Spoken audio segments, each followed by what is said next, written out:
Pada hari ini kita akan melakukan mesbah doa secara online.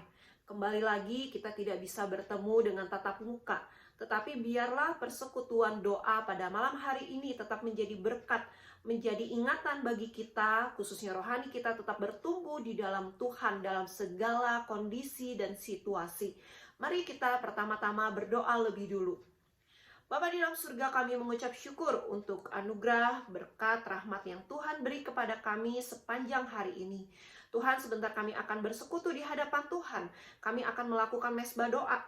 Sekalipun kami harus melakukannya secara online, tetapi Tuhan beracara atas hidup kami. Tuhan tetap menjaga iman rohani kami. Tuhan juga tetap menjaga semangat kami untuk dapat tetap beribadah kepadamu, bersekutu, berdoa di hadapanmu. Ini doa kami di dalam nama Tuhan Yesus. Amin. Kasih Tuhan begitu besar di dalam kehidupan kita. Kasih-Nya yang terbesar telah Ia berikan untuk menebus dosa-dosa kita.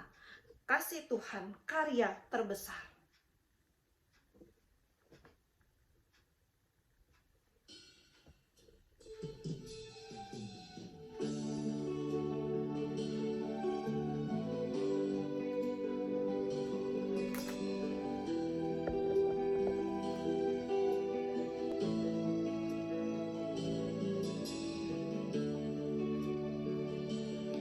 Yang terindah, kasih yang mulia,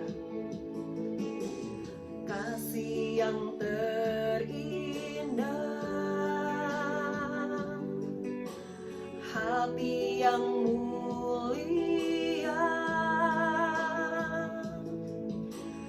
hanya ku temukan di dalam-Mu, Yesusku. Pujian dari hatiku selalu di setiap waktuku, tiada pernah berubah kasih-Mu. Karya terbesar dalam hidupku, pengorbanan-Mu yang selamatkanku. Engkaulah harta yang tak ternilai, yang ku miliki dan ku hargai. Yesus, Engkau ku kagumi.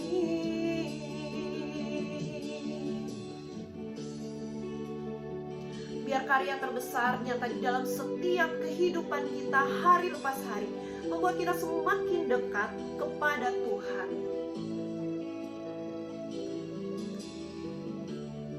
Mari saudara kita sama-sama mengatakan kasih yang terindah, kasih yang terindah, hati yang mulia, hanya ku temukan di dalam-Mu, Yesusku. Pujian dari selalu di setiap waktuku, tiada pernah berubah kasih-Mu.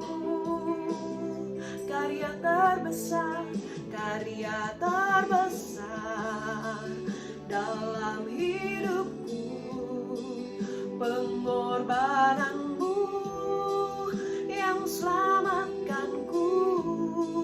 Engkaulah harta yang tak ternilai,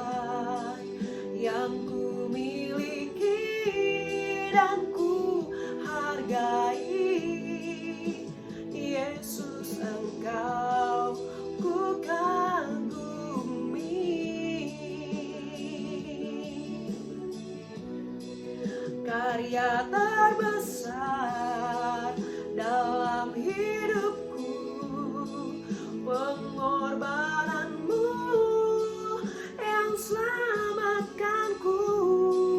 Engkaulah harta yang tak ternilai yang ku miliki dan ku hargai.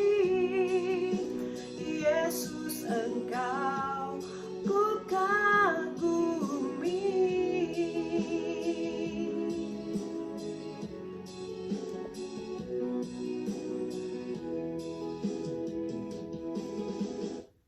Mari saudara, kita akan masuk di dalam beberapa pokok doa syafaat.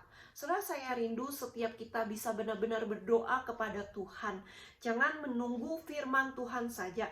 Tetapi sebelum kita mendengar firman Tuhan, saya mau setiap kita benar-benar berdoa, bersekutu di hadapan Tuhan.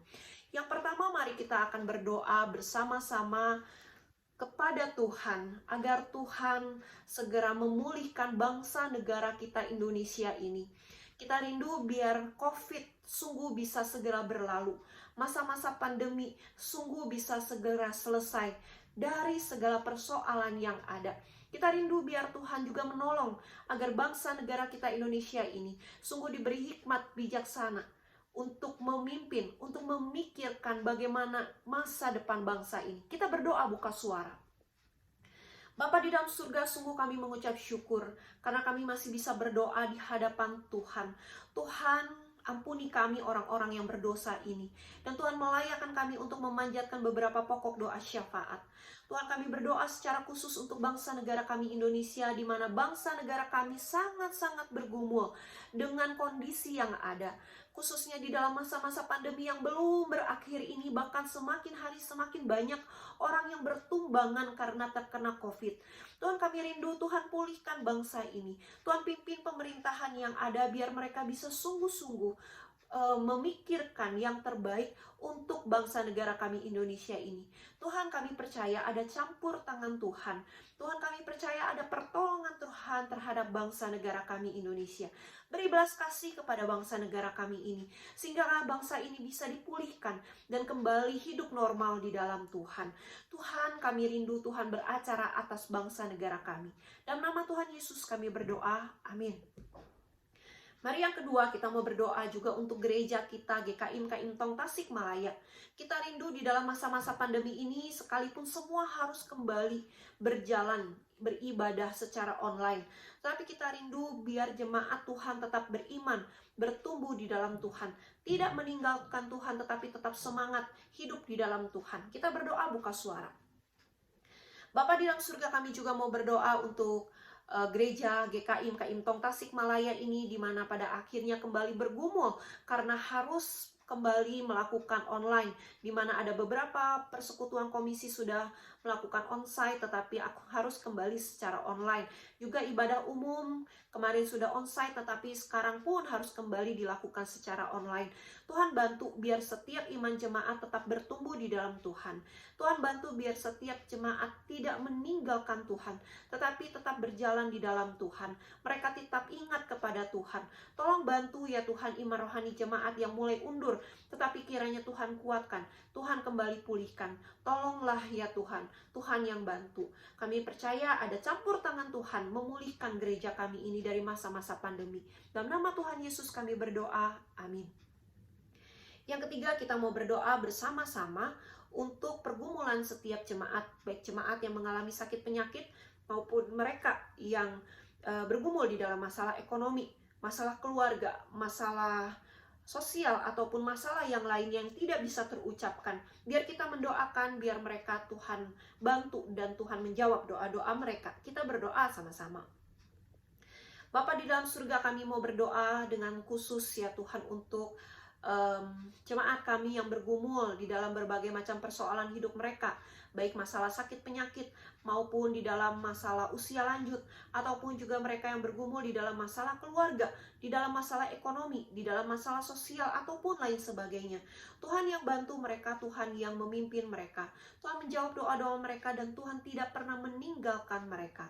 Tolong mereka satu persatu, Tuhan hadir di tengah-tengah mereka. Tuhan menjadi penghibur mereka, Tuhan menjadi kekuatan bagi mereka, Tuhan menjadi sahabat bagi mereka. Tolong mereka ya Tuhan. Dalam nama Tuhan Yesus kami berdoa. Amin. Mari saudara, kita juga tidak lupa mendoakan untuk anak-anak sekolah minggu. Mereka masih sangat-sangat bergumul karena mereka selama setahun lebih tidak bisa datang ke gereja, tidak bisa beribadah kepada Tuhan. Tapi mari kita berdoa biar Tuhan yang menolong, Tuhan yang menopang iman rohani mereka, anak-anak yang masih kecil ini, para remaja, para pemuda, untuk dapat bertumbuh di dalam Tuhan. Mari kita berdoa. Kami mau berdoa menyerahkan ya Tuhan untuk anak-anak sekolah minggu di mana mereka bergumul selama setahun ini. Mereka tidak bisa datang ke gereja, mereka tidak bisa beribadah kepada Tuhan. Mereka pasti bergumul, mereka rindu untuk datang ke gereja. Tapi juga di antara mereka mungkin ada yang undur rohani. Tuhan kiranya beracara atas hidup mereka. Tuhan menolong dan menopang mereka sehingga mereka bisa tetap beriman kepada Tuhan. Mereka percaya kepada Tuhan. Mereka tetap mengandalkan Tuhan. Tolong mereka satu persatu. Jangan pernah tinggalkan mereka Tuhan, karena mereka masih kecil. Kami juga mengingat anak-anak GIC maupun pemuda. Para pemuda-pemudi, Tuhan juga tolong iman rohani mereka. Mereka juga punya banyak pergumulan. Kiranya Tuhan beracara atas hidup mereka. Berkati sertai hidup mereka. Dalam nama Tuhan Yesus kami berdoa. Amin. Mari saudara, kita juga mau berdoa bersama-sama untuk Bina Bakti, di mana sekolah di Tasik ini sungguh bisa tetap kembali berjalan dengan baik, khususnya masuk di dalam masa-masa tahun ajaran baru. Kita rindu biar Tuhan juga yang menolong, baik setiap guru, setiap tim yayasan, maupun juga staf karyawan. Kita doakan juga setiap murid maupun orang tua murid. Mereka punya semangat yang baru di dalam tahun ajaran baru ini. Kita berdoa, kita buka suara. Tuhan, kami mau berdoa menyerahkan untuk Bina Bakti, di mana sekolah Bina Bakti Tasikmalaya sungguh bisa berjalan kembali di tahun ajaran yang baru. Tuhan yang bantu, biarlah sekolah ini bisa semakin maju di dalam Tuhan. Kami juga tidak mau kiranya Tuhan melepaskan sekolah ini, tetapi kiranya Tuhan tetap beracara atas sekolah ini. Tuhan yang menjadi penolong, Tuhan yang menjadi penopang di dalam sekolah ini. Menyerahkan untuk tim yayasan, biar mereka diberi hikmat bijaksana memikirkan kemajuan sekolah ini. Kami juga ingat akan guru-guru, karyawan, dan staf, bahkan kepala sekolah. Tuhan menolong mereka, Tuhan memampukan mereka di dalam masa-masa pandemi. Mereka tetap ingat akan Tuhan. Mereka tetap mengajar anak-anak dengan baik, dengan sungguh. Nyatakan juga untuk murid-murid yang dididik, Tuhan biarlah memberi belas kasih kepada mereka. Tuhan menolong mereka untuk bisa sungguh-sungguh belajar dengan baik. Kami juga mau berdoa menyerahkan ya Tuhan untuk orang tua murid, di mana mempercayakan anak-anak mereka bersekolah di Bina Bakti. Tuhan tolong, Tuhan yang bantu, biar Tuhan yang memimpin dan menyertai mereka. Biar orang tua diberi berkat sehingga mereka juga bisa membayar uang sekolah tepat waktu, membayar buku, uang pangkal, ataupun yang lainnya. Dan kami juga rindu Tuhan yang menolong. Biarlah setiap orang tua juga bisa mensupport guru dan mensupport anak untuk belajar dengan sungguh. Mensupport guru untuk mengajar lebih sungguh dan mensupport anak untuk belajar dengan sebaik-baiknya di masa pandemi ini. Dikala setiap anak-anak harus melakukan pembelajaran secara online, kami butuh pertolongan dari Tuhan. Tuhan, sebentar kami juga akan mendengarkan firman Tuhan. Kiranya Tuhan berbicara kepada setiap kami. Tuhan yang menolong kami untuk mengerti isi firman Tuhan ini menjadi kekuatan di dalam hidup kami. Dalam nama Tuhan Yesus kami berdoa. Amin. Mari jemaat yang dikasih Tuhan, kita akan membuka firman Tuhan. Bersama-sama kita membuka Matius 6 ayat 22 hingga ayat yang ke-24. Matius 6 ayat 22 hingga ayat yang ke-24. Tema kita hari ini tentang perspektif, pentingnya perspektif yang jelas. Pentingnya perspektif yang jelas.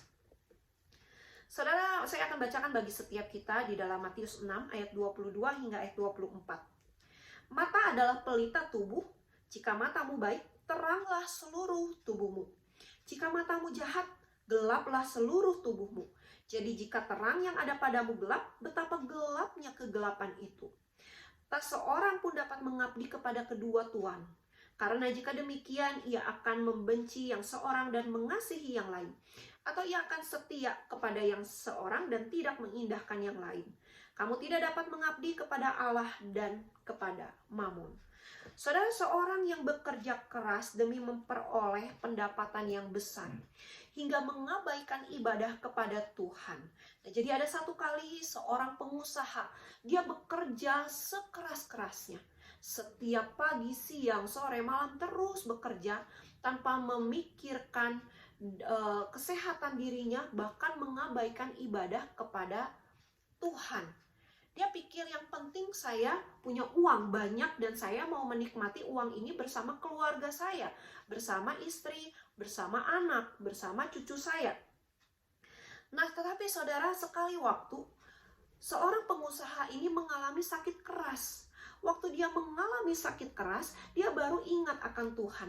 Dia berdoa kepada Tuhan. Dia memohon kepada Tuhan. Tuhan, tolong beri saya kesehatan. Kalau saya sembuh, saya akan melayani Tuhan. Kalau saya sembuh, saya akan datang beribadah kepada Tuhan. Padahal saudara, waktu seorang pengusaha ini dalam kondisi sehat tubuhnya, dia tidak datang kepada Tuhan. Dia tidak pernah beribadah kepada Tuhan. Padahal dia orang Kristen. Padahal dia orang yang mengaku percaya kepada Tuhan. Dia pikir seperti ini. Kan saya bekerja dari hari Senin sampai hari Minggu. Terus saya bekerja. Toh nanti hasil yang saya dapat saya mau serahkan kepada Tuhan. Persepuluhan untuk Tuhan. Bahkan membangun gereja untuk Tuhan. Tetapi apa yang terjadi? Apapun yang ia kerjakan, tidak dia ingat bahwa ada Tuhan yang seharusnya menjadi Tuhan bagi dia. Hingga akhirnya waktu dia mengalami sakit keras, dia baru berdoa seperti itu kepada Tuhan. Saya mau serahkan harta saya semuanya kepada Tuhan. Yang penting saya sembuh. Saya mau datang beribadah. Saya mau rajin melayani Tuhan. Tetapi saudara, apa yang terjadi? Bapak ini, seorang pengusaha ini, ternyata harus meninggal dunia dalam kondisi sakitnya. Tuhan panggil dia. Dan apa yang dilakukan, saudara? Apakah hartanya diberikan kepada Tuhan? Tidak, saudara. Hartanya habis untuk mengobati tubuhnya yang mengalami sakit keras. Saudaraku, penyesalan selalu datangnya belakangan, tidak pernah di depan. Maka bagaimana dengan setiap kita terhadap kekayaan dunia yang ditawarkan, yang diberikan? Mana yang kita pilih? Apakah kekayaan surgawi atau kekayaan dunia? Bagaimana firman Tuhan mengajarkan kita tentang hal ini? Saudara, firman Tuhan yang kita baca pada hari ini menceritakan tentang mata. Saudara, kalau lihat tadi di ayat 22, saudara akan menemukan kata mata. Mata itu diibaratkan hati nurani, diibaratkan perasaan moral, diibaratkan manusia batiniah. Mata mampu membedakan mana yang benar dan yang salah. Mata memberikan cahaya sehingga kita dapat melihat atau sebagai pelita bagi tubuh kita. Nah, saudara, itulah mata. Mata itu sebagai fokus kepada satu arah yang hendak dituju. Saudara, di depan ada banyak arah kemana kita mau melangkah. Nah, saudara, apa yang menolong? Ya mata, saudara. Nah, mata memfokuskan kita kepada satu arah saja. Lalu mata berhubungan dengan pikiran, ada hubungannya dan berkaitan erat dengan pikiran. Mata sebagai pemandu dan pengarah jalan. Saudara pernah melihat orang buta seperti apa? Mereka harus memakai tongkat atau meminta tolong orang lain untuk membawa mereka ke satu tempat yang mereka mau tuju. Mereka tidak tahu warnanya matahari. Mereka tidak tahu indahnya bunga di taman. Mereka tidak tahu suasana pegunungan, suasana pantai itu seperti apa. Mereka hanya bisa dengar, tetapi mereka tidak bisa melihat secara langsung. Saudara, saya pernah melayani di tengah orang-orang yang mengalami kebutaan dan kondisinya sudah lansia. Saudara, apa yang terjadi? Mereka begitu kasihan hidupnya. Apalagi ini di panti jompo begitu ya. Saudara, saya pernah beberapa kali melayani mereka di panti jompo yang khusus di Bandung, itu berada di Lembang. Nah, saudara, saya melayani di sana dan saya begitu melihatnya begitu sedih. Karena di usia lanjut mereka tidak bisa melihat. Ada yang buta memang dari kecil sudah buta. Ada yang buta karena kondisi lansia. Ada yang buta karena penyakit akhirnya menjadi buta. Nah, saudara, lalu saya tanya, bagaimana kalian untuk memikirkan atau membayangkan indahnya dunia ini? atau melihat indahnya dunia ini. Mereka katakan kami tidak bisa lihat. Jalan saja kami harus dituntun. Untuk makan saja kami harus diarahkan. Untuk membaca saja kami harus dibantu dengan huruf braille. Untuk menyeberang jalan saja harus ditolong oleh orang lain. Tidak bisa hanya bantu dengan tongkat dan pendengaran. Bagaimana kami bisa menikmati indahnya dunia? Tetapi kami bisa membayangkan. Kami berusaha membayangkan sekalipun kami tidak tahu indahnya dunia. Kami tidak tahu sekarang seperti apa. Zaman yang bagaimana. Kondisi di luar sana seperti apa. Kami tidak tahu. Karena kami keluar, kami tidak berani, kami buta. Nah saudara, maka berbahagialah setiap kita yang memiliki mata yang sehat. Nah saudaraku yang dikasih Tuhan, lalu kita lanjut ke dalam firman Tuhan selanjutnya. Saudara, ayat 23 dikatakan mata gelap. Saudara, disebut sebagai mata gelap itu pikiran duniawi yang menguasai diri. Akibatnya apa, saudara? Timbul kejahatan, timbul hawa nafsu. Dari mata bisa timbul kejahatan, timbul hawa nafsu. Dari mata bisa timbul menjadi sakit yang artinya penuh dengan kegelapan. Saudara, sakit di sini bukan sakit jasmani, tetapi sakit secara rohani. Mata yang gelap itu sudah menggerogoti diri kita karena kenikmatan dunia itu sangat-sangat nikmat dan membuat kita kehilangan arah, membuat kita buta secara rohani. Lalu timbul kemunafikan. Nah, saudaraku yang dikasih Tuhan, seringkali di depan sana, di luar sana kita kelihatan baik, tetapi ternyata di dalamnya kita itu begitu jahat.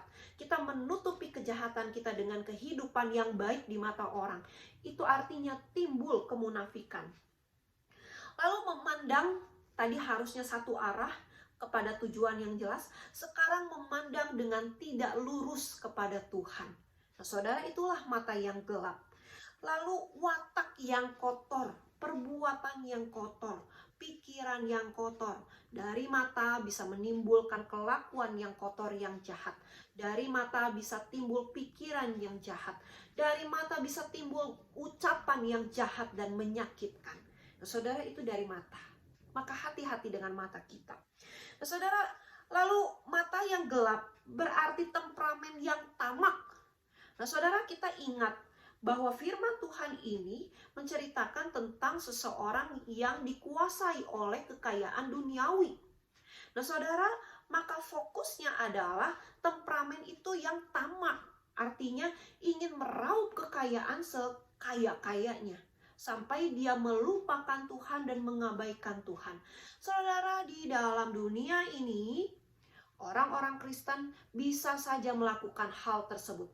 Mereka meninggalkan Tuhan, mereka mengabaikan ajaran Tuhan. Agar apa? Agar mereka bisa mendapatkan kekayaan duniawi. Nah, saudara, itu yang diambil oleh mereka. Bukan hanya orang dunia, tetapi orang Kristen pun banyak yang terjerumus. Sehingga berbagai macam cara mereka lakukan. Kejahatan mereka lakukan. Tipu muslihat mereka lakukan. Semua mereka bisa lakukan. Sehingga membuat mereka menjadi seorang yang tamak terhadap kekayaan duniawi. Nah, selanjutnya, mata yang gelap adalah kebutaan rohani, mengakibatkan penglihatan yang palsu. Penglihatan palsu seperti apa? Di depan sana kita lihat itu pohon. Tapi kita ngomongnya seperti ini, enggak, itu bukan pohon begitu ya. Itu adalah hewan misalkan. Itu penglihatan palsu. Kita buat itu menjadi hal yang palsu. Membuat seseorang atau orang lain akhirnya menganggap, oh iya benar ya, itu bukan pohon tapi itu hewan. Mengubah pola pikir orang lain. Dan membuat penglihatan yang palsu di dalam kehidupan kita maupun orang lain. Nah, saudara, itulah dari mata yang gelap. Lalu orang percaya, orang Kristen mengalami mata yang terang. Tetapi hidupnya tidak sesuai dengan firman Tuhan, matanya jadi gelap. Akhirnya firman Tuhan katakan tadi, mata yang gelap akan lebih dari terang ke gelap, lalu akan lebih gelap lagi hasilnya. Kenapa? Karena si iblis mulai menguasai hidup kita, mulai merusak mata kita. Mata ini bukan hanya mata di sini, tetapi mata hati rohani kita. Mata nurani kita dirusak oleh si iblis, Yang tadinya kita tahu siapa Tuhan, percaya kepada Tuhan, kita hidup di dalam firman Tuhan, akhirnya meninggalkan itu semua demi si iblis, demi ikut iblis, akhirnya menjadi lebih gelap lagi. Nah saudara, ini mengerikan. Orang percaya harusnya membawa terang menjadi terang, membawa sumber terang dari Kristus. Tetapi ini justru membawa kegelapan di tengah dunia yang gelap. Jadi dunia lebih gelap lagi. Nah, saudaraku yang dikasih Tuhan, pikiran duniawi adalah kemunafikan karena iblis menguasai jiwa dengan pasti dan cepat. Mamon, tadi firman Tuhan mengatakan ada kata mamon, bukan? Mamon merupakan pikiran duniawi. Kenapa? Sebab mamon itu adalah uang, kekayaan yang menguasai diri. Saudara boleh punya uang? Boleh. Boleh punya kekayaan? Boleh. Tidak salah kita menjadi orang kaya? Tidak salah. Mau jadi orang kaya? Boleh, saudara. Tetapi yang disebut mamon adalah uang dan kekayaan yang sudah menggerogoti kita, yang sudah menguasai kita. Tiap hari pikiran kita, saya mau kaya, saya mau kaya, saya mau cari uang sebanyak-banyaknya, tapi saya lupa akan Tuhan. Tapi saya mengabaikan Tuhan. Prinsip-prinsip firman Tuhan saya tinggalkan agar saya bisa kaya. Apalagi zaman sekarang banyak orang yang ingin kaya secara instan. Banyak yang mereka lakukan, tipu sana sini. Nah saudara, itu adalah mamon bagi mereka. Seseorang yang mendewakan kekayaan, keuntungan duniawi yang mereka mau raup sebanyak-banyaknya. Kegembiraan yang fiktif, kegembiraan yang fana yang nanti mati tidak akan dibawa oleh orang mati tersebut. Mungkin hanya keluarga yang akan membelikan peti mati yang begitu bagus. Tetapi orang yang sudah mati tidak bisa menikmati itu semua. Karena jiwa sudah tidak ada di sana. Nah saudara, itu kan akhir hidup seseorang. Maka kekayaan yang menguasai diri itu menjadi kerugian besar bagi dirinya. Bukan hanya kerugian bagi diri, tetapi juga menjadi kerugian bagi rohaninya sendiri. Merusak hubungan dia dengan Tuhan. Nah saudara, maka Tuhan ajarkan di dalam firman Tuhan ini bahwa setiap kita orang percaya, mari kita mencari harta sorgawi. Mari kita mengejar harta sorgawi. Harta sorgawi adalah kebijaksanaan tentang suatu ketekunan untuk memperoleh hidup yang kekal di surga nanti. Saudara, kita tidak tahu kita akan mendapatkan harta sorgawi seperti apa di surga nanti secara materi mungkin. Tetapi saudara, yang utama bukan soal materi yang akan kita dapat nanti di sana. Tetapi waktu kita mendapatkan harta sorgawi, kita jaga itu baik-baik, kita pelihara itu baik-baik, itu yang penting saudara. Kenapa? Karena kita akan kembali kepada Bapa di surga. Kita akan mempertanggungjawabkan hidup kita nanti kepada Bapa di surga. Nah saudara, kita harus menjaga itu dengan hidup bijaksana. Kebijaksanaan dalam hal apa? Dalam hal ketekunan di dalam hidup kepada Tuhan. Tekun seperti apa? Tekun berjalan mempelajari firman Tuhan. Tekun berdoa kepada Tuhan. Tekun mengikuti ibadah, persekutuan, dan kegiatan rohani lainnya di dalam Tuhan. Tekun membina iman di dalam Tuhan, sehingga iman kita bertumbuh kepada Tuhan. Nah saudara, itulah harta sorgawi yang kita nanti dapat di surga. Bagaimana kita memperoleh hidup yang kekal di surga nanti. Kita akan bersama-sama dengan Tuhan di surga nanti. Bukan kita banyak beramal seperti agama lain ajarkan. Tetapi harta sorgawi, bagaimana kita hidup bijaksana di dalam dunia ini. Dengan tekun hidup di dalam Tuhan. Karena hanya bersama Tuhanlah kita tahu, kita mengerti bagaimana kita bisa menjalani hidup hari lepas hari. Kita berjalan sesuai dengan jalannya Tuhan, dengan maunya Tuhan. Saudara, kita sering jatuh tentu terhadap dosa, terhadap ketamakan. Bahkan mamon mungkin sedang menguasai kita dan menggerogoti kita. Tetapi saudara ingat, ada Tuhan yang sanggup menolong kita. Maka minta pertolongan kepada Tuhan agar Tuhan menolong kita, memampukan kita untuk sama-sama berjuang menghadapi tantangan ini. Menghadapi tantangan rohani ini bersama dengan Tuhan. Tidak mudah, jelas tidak mudah. Tetapi ada Tuhan siap menolong kita.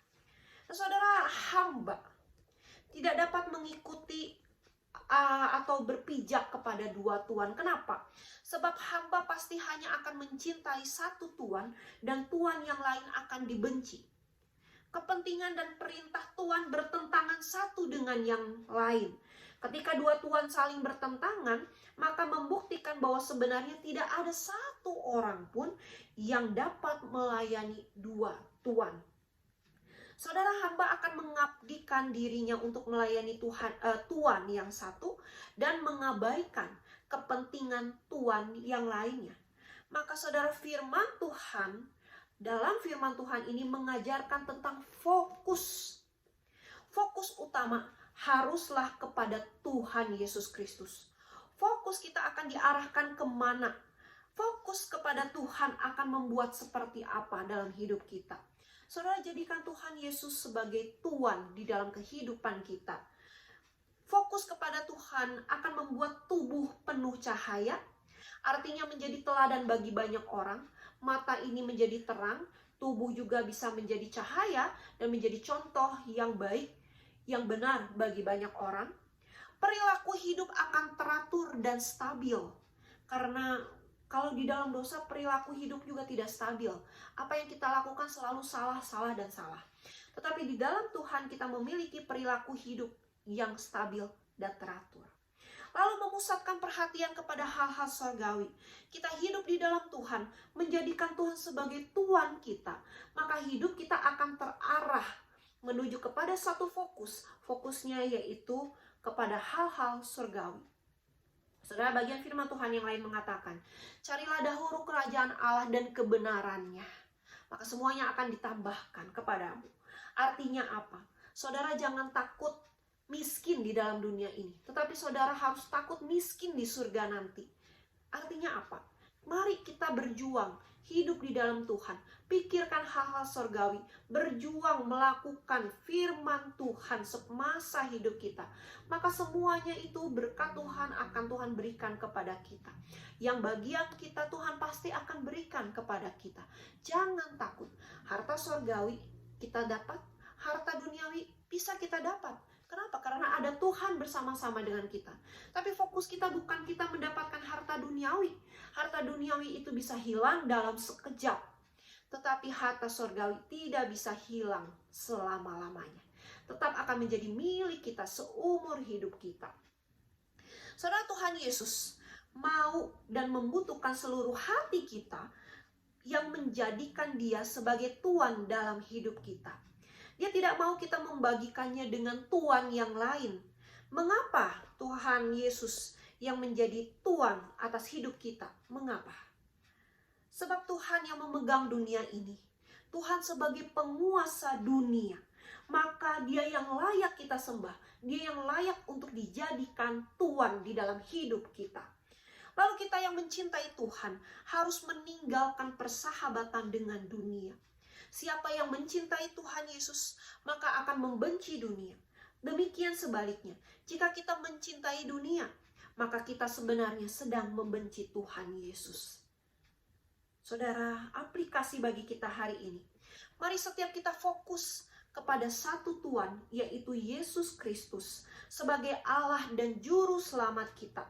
Jangan biarkan mamon ataupun kekayaan dan harta itu menggerogoti iman kita, menjadi penguasa atau pemimpin hidup kita. Sebab kita tidak dapat berpijak kepada dua tuan. Dan jangan biarkan penyesalan itu datang belakangan. Tetapi biarlah kita tetap ingat akan Tuhan. Biarlah kita tetap mengasihi Tuhan dan berjuang hidup di dalam Tuhan. Karena Tuhan yang layak kita sembah. Tuhan yang layak menjadi Tuan di dalam sepanjang umur kita. Amin. Mari kita berdoa. Sungguh kami bersyukur untuk segala berkat anugerah yang Tuhan limpahkan melalui firman Tuhan ini. Tuhan ajar kami untuk menjadi seorang yang berfokus kepada satu Tuhan, yaitu Tuhan Yesus. Dan menyingkirkan ataupun mengabaikan hal-hal mamon ataupun kekayaan duniawi yang seringkali merasuki kami untuk kami bertindak sembrono terhadap kekayaan yang ada, melakukan berbagai macam cara demi mendapatkan kekayaan. Tolong kami, bantu kami agar kami tidak terjatuh, tidak ingat terus akan kekayaan duniawi, tetapi kami berjuang untuk memperoleh harta surgawi, karena kami lebih senang dan kami lebih rindu memperoleh harta surgawi dibandingkan harta duniawi. Tuhan, tolong kami, bantu kami di masa-masa pandemi ini. Tuhan, menyertai kami. Sebentar kami akan kembali beraktivitas, kiranya Tuhan menolong dan menyertai kami. Dan biar kami sepanjang minggu ini dapat melakukan segala kegiatan dengan baik, dengan benar. Dalam nama Tuhan Yesus kami berdoa. Amin. Sampai jumpa di Mesbah Doa selanjutnya, dan Tuhan memberkati kita semua.